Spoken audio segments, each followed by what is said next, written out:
अस्सलामुअलैकुम, मैंने Miss Roshni Rauf and welcome to my channel. ये वीडियो CS 101 के फ़ाइनल टर्म की तैयारी के हवाले से है। कोई प्रॉब्लम हो या कोई कन्फ्यूजन आप कमेंट सेक्शन में पूछ सकते हैं। बेसिकली ये एक ऐसी सीरीज़ है जिसके अंदर मैं important short questions and MCQs के निशान लगवा रही हूँ। मैं रिपीट करूँगी कि सिर्फ निशान लगवा रही हूँ, इसमें किसी भी किस्म की एक्सप्लेनेशन नहीं है, ना ही कोई भी चीज़ समझाऊँगी मैं, जस्ट निशान लगवाऊँगी। सो अगर आपको अच्छे से मेंशन करना है, इसका सबसे बड़ा फ़ायदा ये होता है कि जिस दिन आपका पेपर हो उससे एक दिन पहले अगर आप सिर्फ अपना हाईलाइटेड टेक्स्ट भी एक दफ़ा रिवाइज़ करते हो तो ऑलमोस्ट आपकी अच्छे से सारी रिवीजन हो जाती है, आपको अच्छे से हर चीज़ याद आ जाती है। सो किसी भी मॉड्यूल में अगर आप उसके बेसिक पॉइंट्स को हाईलाइट कर लें और फिर एट द एंड उसी पॉइंट्स को रिवाइज़ करके चले जाएँ तो आप अच्छे से अपना पेपर जो है वो अटैम्प्ट कर सकते हैं। अगर आप इन टॉपिक्स की, इन मॉड्यूल्स की जो है वो प्रॉपर एक्सप्लेनेशन चाहते हैं, उसकी प्लेलिस्ट सेपरेटली मौजूद है। आई बटन में लिंक मिल जाएगा, डिस्क्रिप्शन में लिंक मिल जाएगा। अब स्टार्ट करते हैं आज का काम। 150 तक मैं ऑलरेडी आपको निशान लगवा चुकी हूँ। आज जो चीज़ हम करने जा रहे हैं वो है 153 से ऑनवर्ड्स। सबसे पहले जो यहाँ पर सबसे इंपॉर्टेंट शॉर्ट क्वेश्चन होता है वो होते हैं टाइप्स ऑफ डाटा बेसिस। मतलब कि अक्सर पूछे जाते हैं how many types of data bases are there, या फिर ये पूछा जाता है name the types of data bases, या दोनों को इकट्ठा करके भी पूछ सकते हैं कि कितनी डाटा बेसिस के टाइप्स हैं और उनके नाम क्या क्या हैं। उसके बाद नीचे चलते हैं तो आपको यहाँ पर रिलेशंस के नाम से यहाँ पर एक डेफिनेशन नज़र आ रही होगी। एक ये डेफिनेशन एंड दूसरी डेफिनेशन ये जो सी एट्रीब्यूट्स की है, ये बहुत अहम है, इसको आपने निशान लगा लेना है। A row in a relation is called tuple, ये भी अहम डेफिनेशन है, इसको भी आपने यहाँ से हाईलाइट कर लेना है। उसके बाद नीचे चलते हैं तो नीचे आपको ये जो सा नीचे वाला मॉड्यूल है इसमें आप देख रहे होंगे कि मैंने ज़्यादा निशान नहीं लगाए। इसकी रीज़न ये है कि इन वाले मॉड्यूल्स में से बहुत कम शॉर्ट क्वेश्चन प्रीवियस पेपर्स में रिपीट हुए हैं। ज़्यादातर शॉर्ट क्वेश्चन जो हैं वो MS वर्ड से ऑनवर्ड्स टॉपिक्स में से आते हैं और MCQs भी। तो मैं अहम क्वेश्चंस के ही निशान लगवा रही हूँ, मैं सारे क्वेश्चंस के निशान नहीं लगवा रही, इस वजह से मैंने उनको हाईलाइट नहीं किया। यहाँ पर आ गया हमारे पास join, it is use to combine different relations in one relation. इसका निशान लगा लीजिएगा, ये MCQs के लिए और शॉर्ट क्वेश्चंस के लिए, दोनों के लिए इंपॉर्टेंट है। उसके बाद हम नीचे चलते हैं तो नीचे 161 के अंदर आपको कमिट पॉइंट के नाम से एक डेफिनेशन नज़र आएगी। ये MCQs में पूछी जाती है। ज़्यादातर MCQs में आपको इसका करेक्ट आंसर जो है वो मेंशन करना होता है। उसके बाद ये यहाँ पर आ गया EOF एंड ऑफ फाइल, इसको हाईलाइट कर लीजिए। मैं हमेशा आपसे एक ही बात कह रही हूँ कि कोई भी एब्रीविएशन है उसको आपने जाने नहीं देना, क्योंकि एब्रीविएशंस मोस्ट इंपॉर्टेंट चीज़ें हैं, बहुत ज़्यादा ये बार बार रेपिटेशन पे पूछी जा रही हैं। उसके बाद यहाँ पर आप देख सकते हैं हैशिंग की डेफिनेशन आपको नज़र आएगी। Hashing is the technique that provide similar access, ये वाली डेफिनेशन का निशान लगा लीजिए। उसके बाद हैश फाइल और हैश टेबल का निशान लगा लीजिए। इन दोनों में डिफरेंस भी पूछा जा सकता है, दोनों की डेफिनेशंस भी आ सकती हैं। डेटाबेस सिस्टम के अंदर मैंने ज़्यादा निशानी से जैसे नहीं लगाया, क्योंकि डेटाबेस में से क्वेश्चंस जो से हैं वो ज़्यादातर जो है वो प्रीवियस पेपर्स में रिपीट नहीं हुए, इस साल हो सकता है हो जाएं। सो आपने अच्छे से इनको भी तैयार करना है।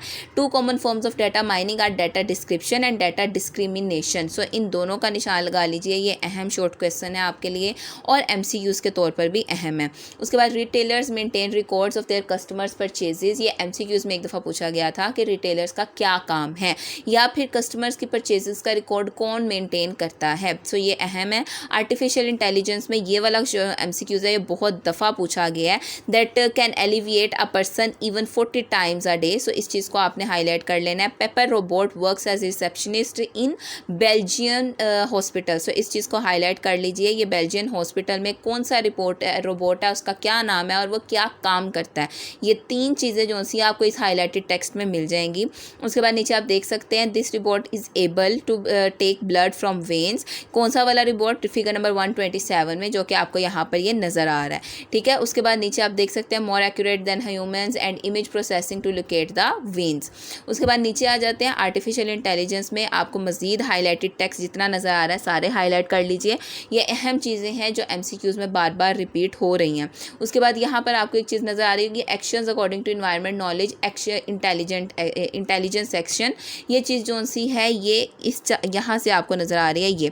ठीक है। ये MCQs के लिए जो है वो इंपॉर्टेंट है। ये MCQs में पूछा गया था। Actions according to environment knowledge is known as intelligence action. ठीक है। उसके बाद नीचे चलते हैं तो नेक्स्ट आ गया हमारे पास मॉड्यूल नंबर 173। यहाँ पर ये जो 30% चांसेस हैं इन 5 मिनट्स, ये जो सी इंपॉर्टेंट चीज़ है, ये MCQs में पूछा गया था एक दफ़ा, से मैंने इसको यहाँ पर हाईलाइट कर दिया है। उसके बाद नीचे चलते हैं, synthetic analysis whose major component is parsing. So इसको भी हाईलाइट कर लीजिए, पार्सिंग के बारे में पूछा जा सकता है। नेक्स्ट आ जाते हैं हम, इम्पैक्ट्स क्या हैं CS के। सो सबसे पहले तो ये वाला देख लेते हैं, ये क्या है। यह reports can be received at home via email because of the advancement in computer sciences. यहाँ पर उन्होंने क्वेश्चन पूछा था कि एडवांसेस के क्या फ़ायदे हैं या किस सूरत में हम इससे फ़ायदा उठा सकते हैं। सो उस चीज़ को थोड़ा सा एक्सप्लेन करके यहाँ पर लिख दिया गया है। उसके बाद पॉजिटिव इफेक्ट्स जो से हैं वो सेपरेट है, मतलब कि positive effects this amount to about 85 million ton of paper और 2 बिलियन ट्रीज। ठीक है, ये पॉजिटिव इफेक्ट है कि हम पेपरलेस काम कर सकते हैं। और नेगेटिव इफेक्ट क्या है कि इसकी वजह से ई वेस्ट क्रिएट हो रहा है जो हमारी किडनीज के लिए, ब्रेन के लिए, लंग के लिए, स्किन के लिए सूटेबल नहीं है। नेक्स्ट आ गया ethical issues, legal notions such as copyright have struggle to keep up with this digital era. यहाँ पर आपको नजर आ रहा होगा कि यहाँ पर ऑनरशिप का क्या मसला है एंड ऑल दैट। सो इस चीज़ को आप हाईलाइट कर लीजिएगा। नेक्स्ट चलते हैं, software licensing terms and conditions usually include fair use of the software, the limitations of liability. ये पूरी लाइन अच्छे से याद कर लीजिएगा, इसमें से मोस्टली जो से वो MCQs आ रहे हैं। कॉपीराइट की डेफिनेशन यहाँ पर आपको नजर आ रही होगी, इसको हाईलाइट कर लें।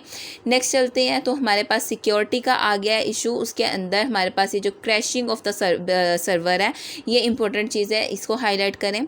नेक्स्ट आ जाते हैं, सोशल साइट्स के बारे में पूछा जा सकता है। Social sites are Twitter and Facebook.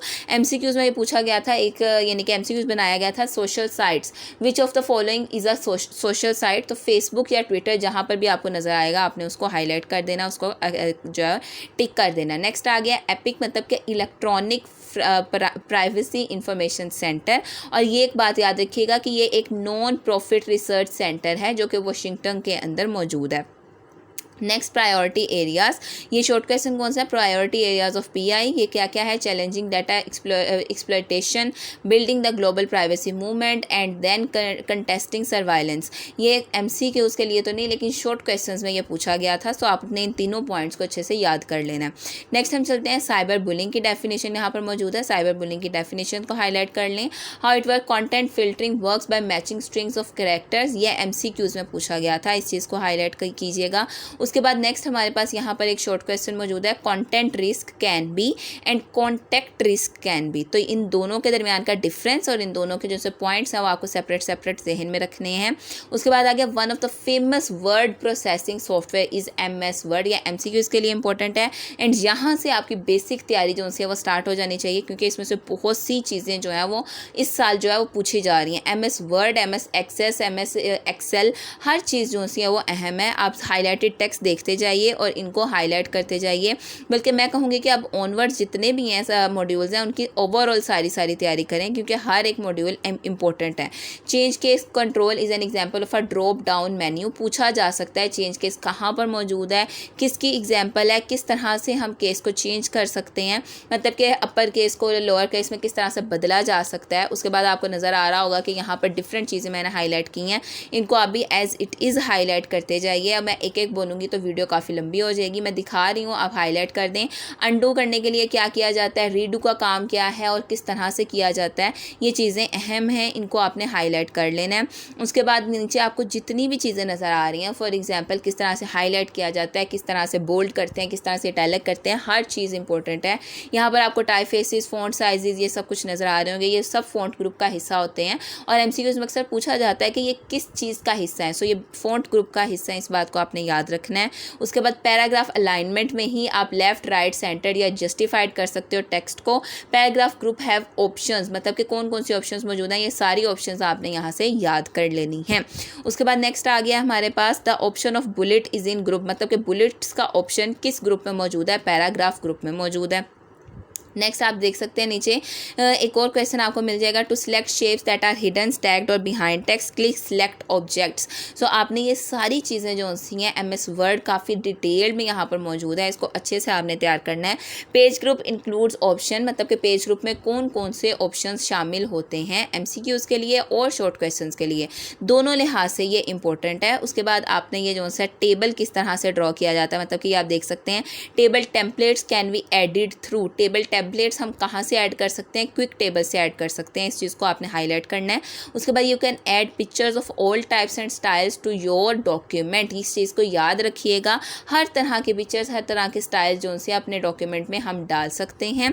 उसके बाद नीचे आपको हाइपरलिंक मिल रहा है। हाइपरलिंक किस कलर में होता है, डिफ़ॉल्ट कलर इसका ब्लू होता है, उसके अलावा चेंज भी किया जा सकता है।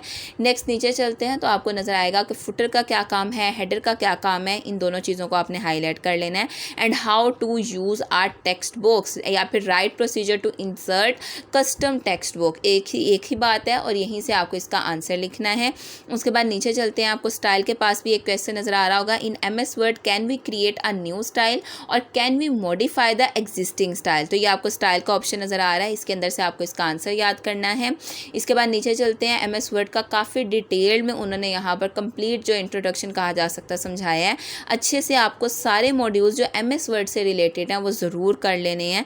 एक्सेल में आपकी ज़्यादातर जो है वो फार्मूलाज पूछे जाते हैं। फार्मूलाज का मतलब क्या है, यहाँ पर व्हाट इज़ स्प्रेडशीट, ये जो स्प्रेडशीट वाला क्वेश्चन है ये रिपीट हो रहा है, व्हाट इज़ स्प्रेडशीट या फिर डिफाइन स्प्रेडशीट। सो आपने इसको अच्छे से याद कर लेना है यहाँ से। उसके बाद आपको यहाँ पर नज़र आ रहा होगा कि जो फार्मूलाज है ना वो पूछे जाते हैं बेसिकली। अब फार्मूलाज का मतलब क्या है, पहले सबसे तो एड्रेस पूछ सकते हैं वो आपसे, जो आपके ये देखें यहाँ पर ये आपको A1 नज़र आ रहा है, मतलब कि आपके जो सा कॉलम है और रो है, अगर कॉलम A है और रो 1 है तो उसका A1 नाम होगा। ये चीज़ जो सी है ना वो काफ़ी ज़्यादा रेपिटेशन पे आ रही है, वो नाम वगैरह एड्रेस जो सा है ना वो पूछ रहे हैं कि सेल्स का एड्रेस किस तरह से निकाला जा सकता है। साथ ही साथ फार्मूलाज जो से हैं वो भी इंपॉर्टेंट हैं। फार्मूलाज जो से हमेशा इक्वल के साइन से स्टार्ट होते हैं, ये बात याद रखिएगा, क्योंकि ये जो चीज़ है इक्वल वाली ये बहुत से स्टूडेंट्स फार्मूला में एक तो लगाना भूल जाते हैं एंड सेकेंडली MCQs में भी ये चीज़ पूछी जा सकती है। अब ये देखें यहाँ पर मैंने इस चीज़ को पहले से हाईलाइट किया हुआ है। अब इसके बाद नीचे चलते हैं, सम का, average, minimum, maximum and count, ये ऐसे 5 फार्मूलाज हैं जो आपको हर सूरत में करके जाने हैं, बिकॉज़ ये अहम है, ये 5 दफ़ा पूछे भी जाते हैं और बहुत ज़्यादा दफ़ा इस चीज़ को रेपिटेशन पर देखा गया। उसके बाद स्प्रेडशीट्स का सारा जो सा वो टॉपिक है। उसके बाद सॉर्ट बेस्ड ऑन 1 कॉलम, इस चीज़ को हाईलाइट कर लीजिएगा। असेंडिंग और डिसेंडिंग में इस चीज़ का काम है। To sort on the basis of more than 1 column, किस तरह से हम कस्टम सॉर्ट कर सकते हैं, यहाँ पर इस चीज़ को उन्होंने पूछा हुआ है। उसके बाद MS एक्सेस जो है वो स्टार्ट हो गया है। MS एक्सेस, अगर आपको MS वर्ड थोड़ा बहुत आता है तो MS एक्सेस के होम वगैरह के ऑप्शंस तो आपको समझ में आ जाएंगी, बट बाकी जो सा वो सब आपको यहाँ से नेविगेशन पैनल हो गया, टेबल्स हो गए, वो सब आपको सीखने की ज़रूरत है। एक बात याद रखिएगा, यहाँ पर ये जो सी चीज़ आपको नज़र आ रही है, forms option provides you the ability to enter new record and navigate through existing records easily.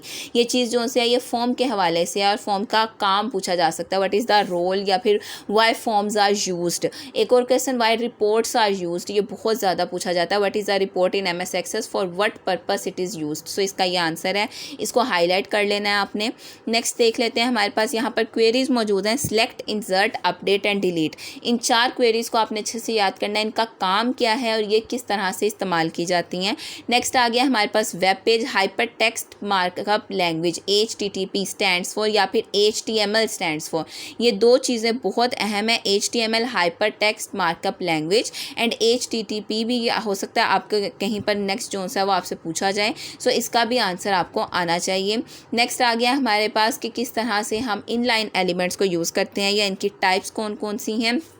उसके बाद आपको ये नज़र आ रहा होगा HTML कोड फॉर इमेज। सो आपने इसको याद कर लेना है अच्छी तरह से। इमेज का नाम कोई भी हो सकता है, बाकी सारा सिंटैक्स जो है वो सेम होना चाहिए।